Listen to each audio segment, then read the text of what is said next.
저 지난주로 알고 있습니다.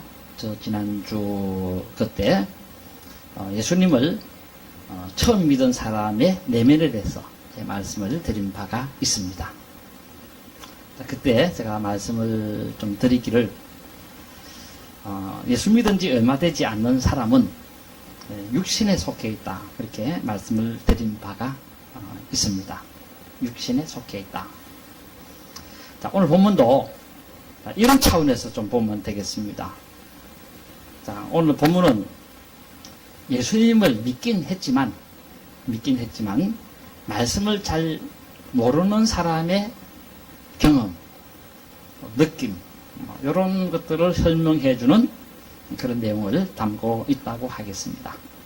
한 번 더 말씀을 드리면, 예수님을 믿긴 했지만은 하나님 말씀을 잘 모르는 거로 인해서 여러 가지 아마 그런 부분들에 대한 경험, 또 그리고 또 그런 하나의 느낌들, 그런 것들을 설명해 주는 그런 내용이 담겨 있다라는 것입니다. 사람이 그렇습니다. 누구나 다 그렇는데, 예수님을 믿어도 얼마 되지 않았다면 아마 모르는 것이 많을 겁니다. 이것은 바울 사도에게 있어서도 마찬가지입니다. 바울도 예수를 믿고 처음부터 기독교를 통달한 사람은 아니었습니다. 그분도 예수 믿은 처음에는 들어 모르는 것도 있었던 걸로 봅니다.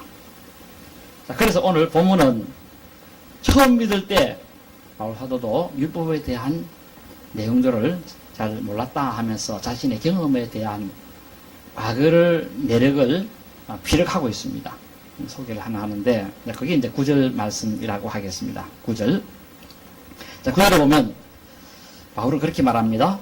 전에 내가 율법을 깨닫지 못하고 있을 때는 내가 살았더니 계명이 이르며 쟤는 살아나고 나는 죽었도다 그랬습니다. 이게 전에라는 말, 호태라는 부사인데, 이 의미는 어떤 시점의 시간을 말하는 것으로서 바로 과거 어느 한때 하는 그런 의미를 가진다고 하겠습니다. 과거 어느 한때.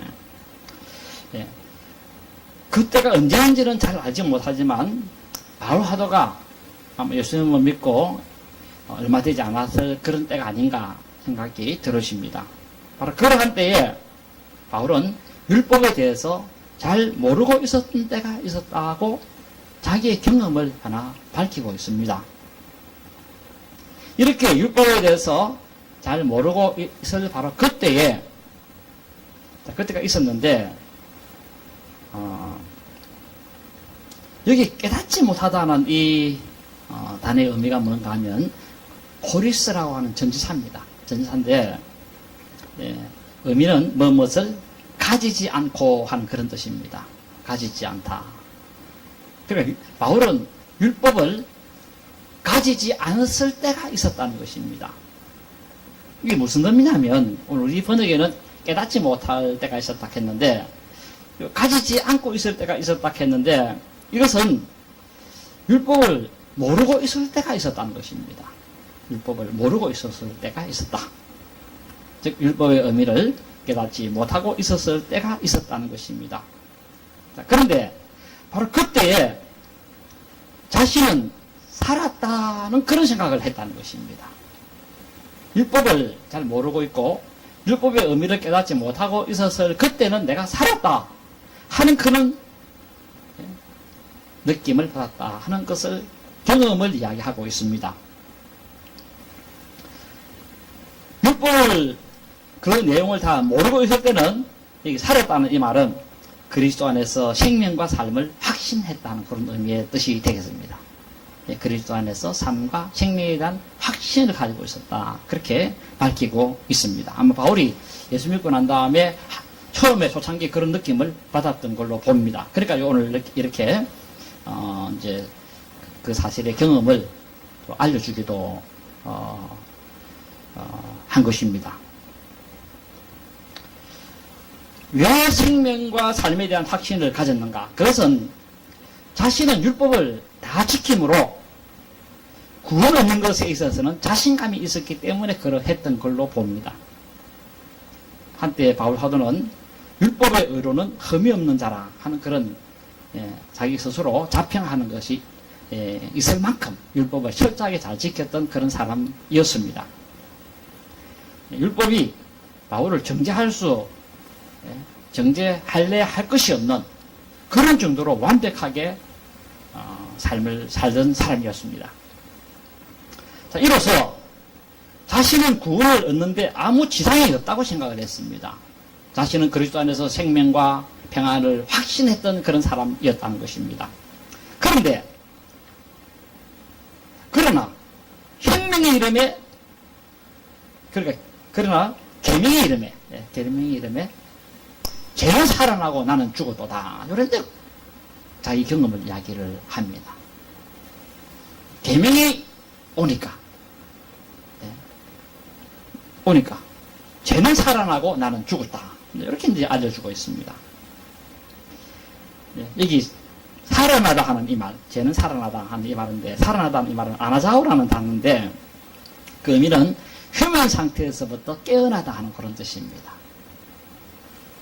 활동하다 하는 그런 의미의 의미를 갖고 있습니다. 아나자오라는 말, 휴면 상태에서부터 깨어나다. 바울사도가 가만히 생각해 보니까 어느 한순간에 율법이 활동을 하더라는 것입니다. 아마 바울이 그동안 바울 속에서 율법이 좀 쉬고 있었던 것 같습니다. 그런데 이게 쉬고 있다가 갑자기 활동하는데 그 활동하는 바람에 바울은 내가 매우 악한 인간임을 발견하게 되었다는 것입니다. 활동하기 전에는 나는 어려운 사람인 줄 알았는데 이게 이제 내 속에서 활동하면서 바울의 민낯을 쫙 다 드러내 보여줬다는 것입니다. 너는 이런 인간이다. 자, 그래서 이 구절의 내용을 예를 들어보면 이런 겁니다. 탐심이라는 것이 바울 속에 있었습니다. 이건 살아있는 사람은 누구나 다 가지고 있습니다. 그런데 이것을 모르고 있을 때는 자신이 잘못하고 있는 것을 몰랐다는 것입니다. 그래서 당당했고 마음도 평안했고 앞으로 장차 주님을 만나도 걱정도 되지 않았습니다. 그런데 이 탐심이 자기 속에서 활동하더라는 것입니다. 활동. 그때부터는 이 탐심의 악을 범한 것들이 하나하나 머리에 떠오르고 기억이 되면서 하나하나 하나님의 지시를 어긴 것들이 기억이 나더라는 것입니다. 바로 이것이 계명이 오매 죄는 살아났다 하는 그런 의미를 그림으로 그렇게 그려보면 그렇습니다. 바울은 그렇다고 하고 있습니다. 율법을 깨닫기 전에는 탐심이라는 악을 범하면서 살아왔다는 것입니다. 그런데 이게 악인지 모르고 살았다는 것입니다. 그런데 율법이 어느 날 활동하면서 이것은 악이야 하면서 딱 활동을 하기 시작하고 그리고 율법이 기능을 작동을 하니까 바울은 내가 악한 사람임을 알게 됐고 나쁜 사람인가 하는 것을 알게 됐다는 것입니다. 그러면서 느끼는 감정은 뭐겠습니까? 느끼는 감정은 9절 끝부분에 나는 죽었도다 하는 이런 느낌을 받게 됐다는 것입니다. 이런 감정을 가지게 되었다는 것입니다. 여기 죽었다는 이 의미는 뭐냐면 나는 지옥 가야 될 인간이로구나 이렇게 알게 되어졌다는 것입니다. 내가 하나님의 지시를 이렇게 많이 어겼는데 지옥에 가야 마땅하다 그런 하나의 느낌을 받았다는 것입니다. 옛날 불교계의 그 거장 합진해인사의 스님 성철 스님 참 유명하지 않습니까? 이분도 그런 말을 했다고 합니다. 죽기 전에 이분이 하나 깨달은 것이 있었는데 뭐가 생각이 나더랍니다. 뭐가 생각이 나는가 하니까 그동안 자기가 지은 그 업적을 돌아보니까 너무나 많은 사람에 대한 악을 행한 것이 주마등처럼 머리를 스쳐 지나가게 되었던 겁니다. 그 악은 뭐냐 하니까 세상에 착한 남자 여자들을 엄청나게 많이 속였다는 것입니다. 스님, 우리 자식이 앞으로 대학 시험 치는데 합격하겠습니까? 안 하겠습니까? 물으니까 스님, 왜 합격해야 될 거 아닙니까? 근데 모릅니다. 그러나 가르쳐는 줘야 됩니다. 그러니까 거짓말 치는 겁니다. 아유, 오늘 합격할 겁니다. 이런 저런 이야기들을 얼마나 많이 했겠습니까? 그 절에서. 그러니까 자기가 속인 것이 머릿속에 떠올라서 결혼해가지고 마지막 이런 말 하고 죽었다 하지 않습니까? 나는 착한 사람들을 너무 많이 속인 죄로 지옥 간다 하면서 갔다고 그런 말을 전해 내려오고 있습니다. 지금 바울이 하는 말이 이겁니다. 9절 마지막 절에 나는 죽었다 했는데 여기 죽음이라고 하는 이 의미는 아포테네스코라는 말인데 영원한 죽음, 영생을 잃어버린 것을 말합니다. 나는 영생을 잃어버렸다. 나는 영원히 죽었다. 하나님께서 주신 그 10계명 중에 10번째 계명을 꾸준히 어김으로 영원한 죽음을 당하였다. 바로 9절에 고백한 것이 바로 그런 내용의 뜻이 되어진다는 것입니다. 자신이 율법을 모르고 있을 때는 그리스도 안에서 생명과 삶을 살고 있었다고 생각을 했습니다. 그런데 이 탐심이라고 하는 이 법을 알면서부터 자신은 너무나 많은 죄를 지은 인간이다 하는 것을 알게 되었고, 이로써 나는 지옥 가야 될 인간이 되고 말았다 하는 그런 경험을 가지게 됐다고 하고 있습니다. 물론 바울은 예수님 덕분에 천국에 가게 되었지만, 예수님께서 행하신 바울을 위해서 속죄하는 것이 없었다고 한다면은 아마 지옥 가야 될 죄인 순서의 1등이 아마 바울 하도가 아마 들어갈 걸로 봅니다. 아마 이것은 저와 여러분도 별반 대동소이한 사람이고, 그리고 또 우리들도 역시 탐심의 계명을 비춰보면 참 지옥 가야 마땅할 그런 인간임에는 틀림없습니다. 그렇게 훌륭하게 살았던 성군 다윗 왕도 내 죄가 머리털보다도 더 많은데 하물며 우리들이겠습니까? 전에 탐내지 말라 하는 이 계명의 의미를 모르고 있을 때는 새 생명을 얻은 자로서 자부심이 대단하고 하나님께 꾸중스러울 일이 없다 생각을 했고, 그러니 영생을 얻은 것이 확실하다 하면서 살았다는 것입니다. 그런데 이 탐심이라고 하는 이 계명의 이름에, 그런데 어느 날 이 탐심의 계명이 다 나타나가지고는 이것저것 막 비추는데 얼마나 많이 어겼는지. 그래서 바울은 나는 지옥 가야 할 인간이다 하는 사실을 알았다는 것입니다. 이게 9절의 내용입니다. 그리고 이 10절에서는 좀 더 상세하게 설명을 하나 더 합니다. 그 설명은 이러한데, 생명에 이르게 할 그 계명이 내게 대하여 도리어 사망에 이르게 하는 것이 되었도다 그랬습니다. 이게 되었다는 말, 아주 중요한 단어인데 슈리스코라는 단어입니다. 이 단어의 의미는 뭐냐면 관찰과 그 다음에 깊은 사고와 깊은 사고, 깊은 생각, 그 다음에 또 시험을 통해서 알아내다 하는 그런 단어의 의미입니다. 그러니까 관찰과 깊은 생각과 여러 가지 테스트를 해보고 뭘 하나 발견했는데 그 발견이 뭔가 하니까 생명에 이르게 할 그 계명이 도리어 나에게 사망이 됐다. 그걸 발견했다는 것입니다. 바울은 율법을 여러 가지 이리 살펴보고 저리 살펴보고 굴려도 보고 펴도 보고 이들이 율법이 과연 뭔지 하면서 관찰하고 연구하고 생각하고 최종적인 결론이 뭐냐? 10절입니다.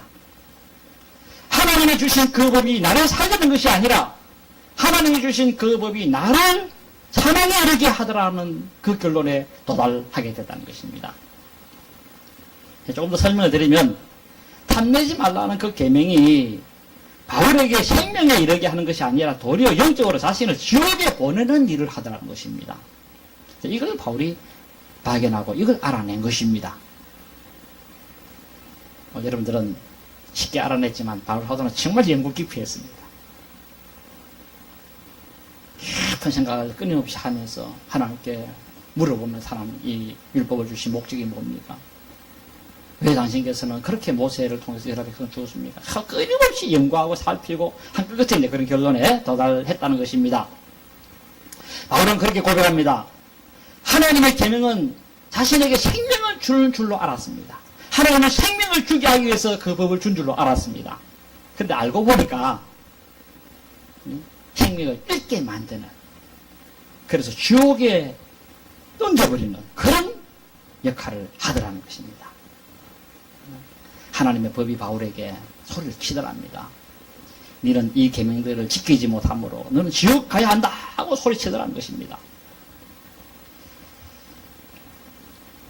바로 바울 사도가 이걸 발견하게 된 것입니다. 물론 하루아침에 발견한 것은 아니었다고 했고, 오랜 숙고 끝에, 그래서 내면의 영적인 질질을 꼼꼼하게 살펴보고 내린 결론이 바로 그것이었습니다. 나를 살려줄 줄 알았던 그 계명이 나에 대해서 사망에 이르게 하는 것을 발견하게 되어진 것입니다.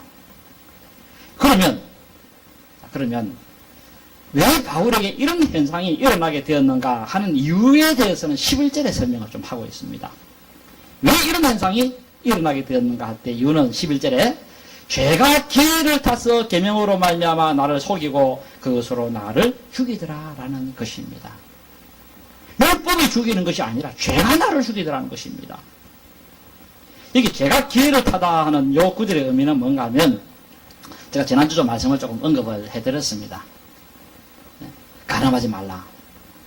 구약 율법을 보면 가늠하지 말라는 그런 민망한 법들이 나온다고 했습니다. 물론 그런 법을 잃는다고 해서 정욕이 발동한다든지 무지막지한 그런 짓들을 범한다든지 하는 것은 아닙니다. 바울이 그런 법을 범했다는 것은 아닙니다. 그런데 평상시에는 그런 법을 읽어도 아무 이상이 없이 넘어가던 것들이 어느 날 한순간에는 갑자기 협정이 생기고 탐욕스러운 것이 생길 수도 있다는 것입니다. 그렇게도 하더라는 것입니다. 그게 늘 그런 게 아니고, 어떤 때는 아무렇지도 않고 읽어갔던 그런 것들이 그날 따라서는 갑자기 탐심으로 가득 차지는 그런 정서적인 느낌을 받게 하더라는 것입니다. 비록 육체적으로 범하지는 않았지만 그런 생각들이 엄청난 생각으로 나타나고 육체를 담력하게 되게 하고, 이건 나쁜 짓 아닙니까? 나쁜 짓. 하나님은 그렇게 하지 말라고 지시하는데, 그런데 그 지시를 어기고 이런 짓을 하면 큰 잘못인데, 그러면 그 결과는 지옥 형벌을 면치 못하는 것인데, 네? 자, 그러면 왜 바울은 이런 탐심을 이겨내지 못한 것입니까? 그런 능력 있는 사람이, 그런 믿음이 좋은 사람이, 하나님과 직통하는 사람이 왜 그 탐심에 그 법에 대해서만큼은 이기지를 못한 것이었습니까? 할 때 그것은 믿음이 약해서가 아닙니다. 신령하지 못해서도 아닙니다. 기도를 열심히 안 했기 때문에 탐심에 재범하고 그거 아닙니다. 그것은 우리 기독교인들도 아무리 신령한 사람이라 하더라도 육신을 갖고 있기 때문에 그렇다는 것입니다. 육신을 갖고 있습니다. 바울도 육신을 갖고 있습니다. 그래서 육신을 갖고 있는 이 바울을 향하여서 계명이 바울을 속였다는 것입니다. 바울을 속였다는 것입니다. 여기 말미암다라는 말은 아주 중요한 전치사인데, 디아라는 전치사입니다. 디아라는 전치사의 의미는 뭐냐면 수단과 도구를 말하는 것으로서 무엇에 의해서라는 그런 의미를 갖고 있습니다. 무엇에 의해서. 그러니까 계명이라고 하는 수단, 계명이라고 하는 그 도구에 의해서 바울이 속았다는 것입니다. 여기 속이라는 이 단어는 미혹하다 하는 그런 의미를 갖고 있는데, 어떻게 속았나니까 바울이 이 계명이 자기 살리는 줄 알았습니다. 그렇게 탄탄히 믿고 있었습니다. 그런데 알고 보니까 계명이 자기를 살리는 게 아니라 죽이는 것이더라는 것입니다. 속았다는 것입니다. 속았어. 율법이 나를 살릴 것이라 하고 지켰는데, 죽도록 지키고 보이 그 율법이 천국으로 이끄는 것이 아니라 지옥으로 이끌고 가더라는 것입니다. 그래서 바울은 11절에 그렇게 말씀합니다. 바울은 계명으로 말미암아 자신을 속였다. 자신을 천국으로 데리고 가는 것이 아니라 지옥으로 끌고 가더라는 것입니다. 그래서 율법은 뭐냐? 바울이 내린 결론은 율법은 사람 살리는 법이 아니고 죄를 드러나게 해서 지옥으로 끌고 가는 법이라는 것입니다. 그래서 바울 하다가 로마서 8장에 보면 그 율법을 가리켜서 죄와 사망의 법이라 이렇게 이제 지칭한 것이 있습니다.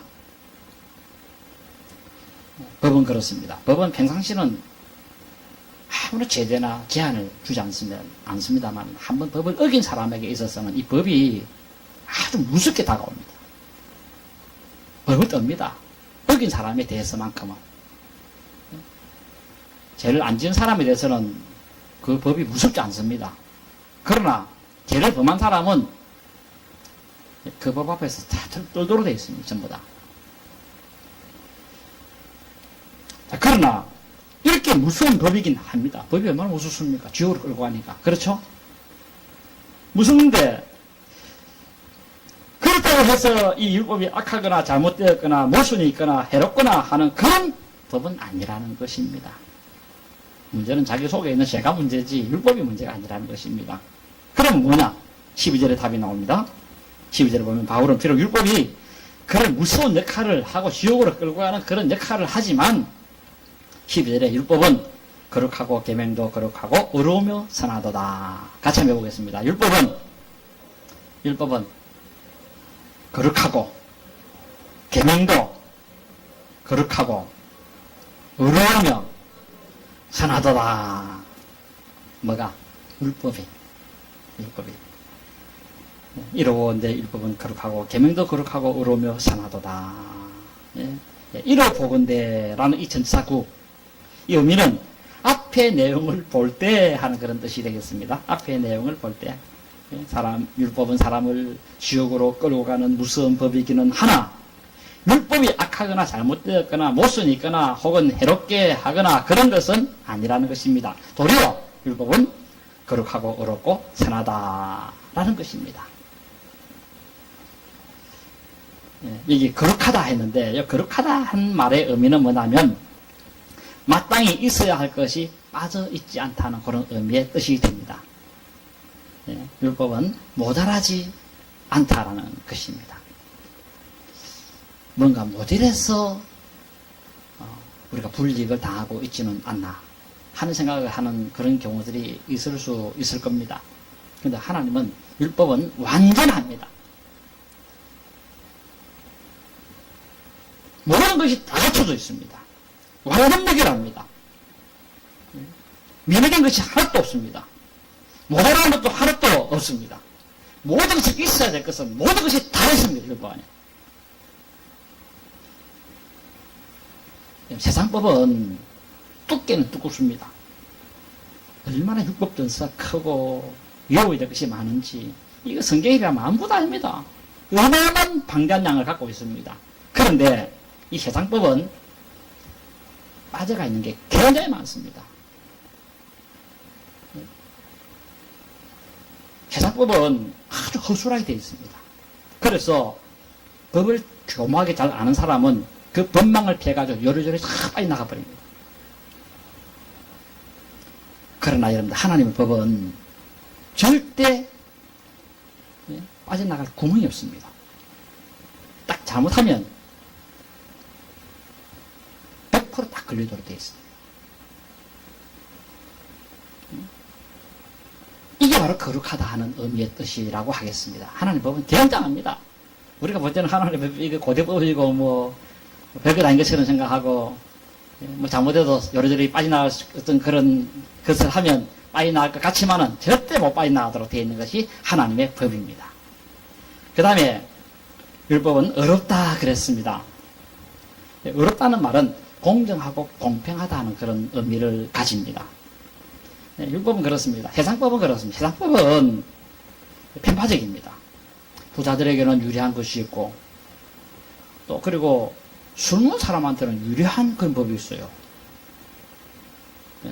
술 먹고 뭐 사람을 때렸다. 3년. 술 안 먹고 때렸다. 5년. 불리합니다. 그건.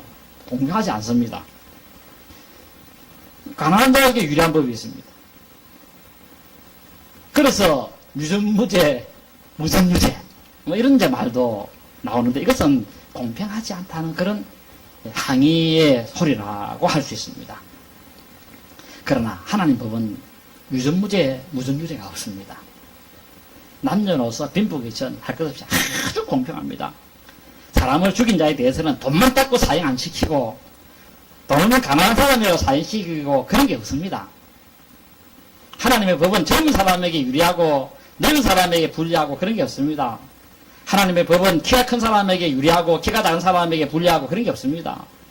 키 큰 사람도 도둑질 하면 4배를 갚아야 되고 키가 작은 사람도 4배, 남자가 훔쳐도 4배, 여자가 훔쳐도 4배. 몸무게 뚱뚱하다 해가지고 더 내라. 그거 없습니다. 예. 한 4배입니다. 부자가 도둑질해도 4배, 가난한 사람이 도둑질해도 4배. 세상 법하고는 공정성에 있어서 완전히 다릅니다.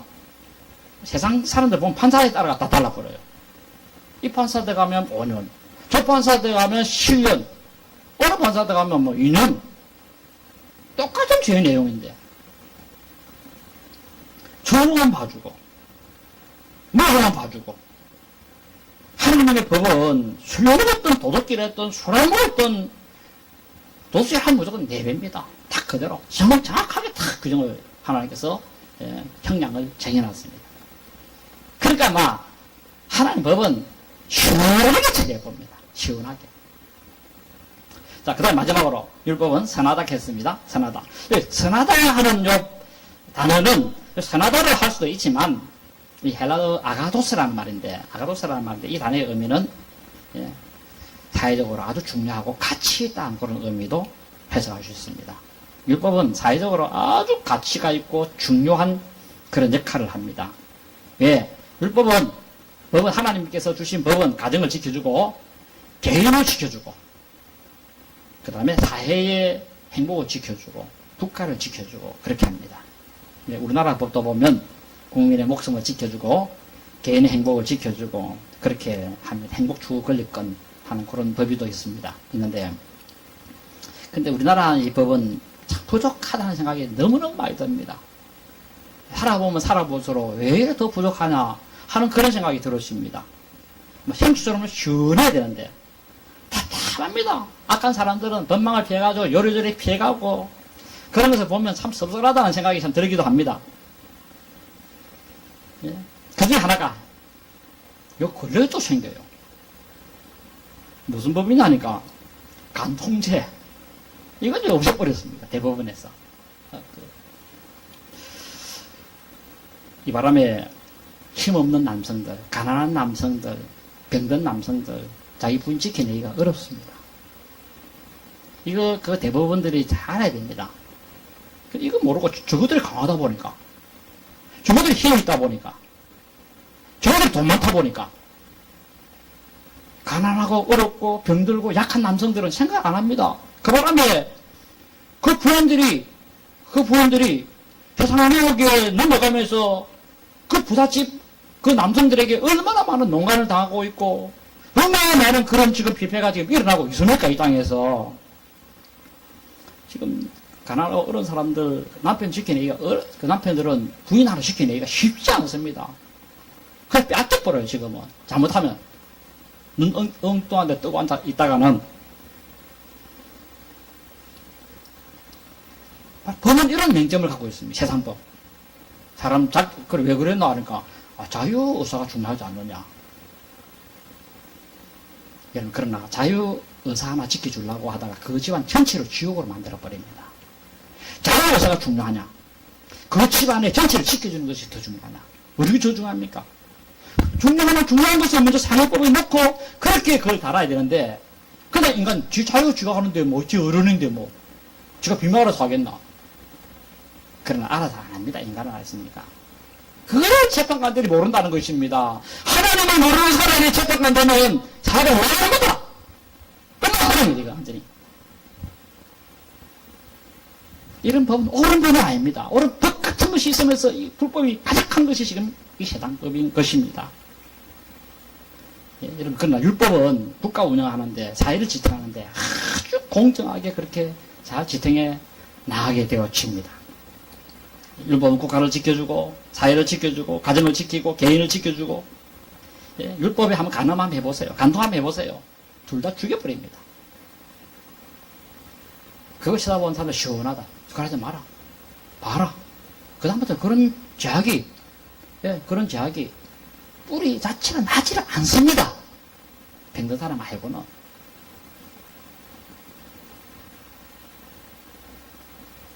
나쁜 짓을 해도 적당히 봐주고, 봐주는 그게 가정 망하게 하고, 사회 망하게 하고, 국가 망하게 하고. 그래서 우리 기독교인들은 간통죄 폐지를 극렬히 반대를 했습니다. 근데 이 세상법은 권리를 가진 사람들이 예, 권리 가진 사람들이 지맘대로 하기 때문에 어쩔 수 없이 그냥 굴복하고 만 것이죠, 이거는. 오늘 하나님의 법은 너무 아름다운 줄로 아시기 바랍니다. 인간답게 살게 만들고, 행복하게 살게 만들고, 공평하게 살게 만들고, 누구나가 나쁜 짓을 하지 못하도록 만들고 하는 그런 좋은 양면성이 있다는 사실을 기억하시고, 이 하나님 법을 잘 지킬 수도 있어야 되겠습니다. 다음 주 제가 13절부터 좀 더 말씀을 또 전하도록 그렇게 하겠습니다.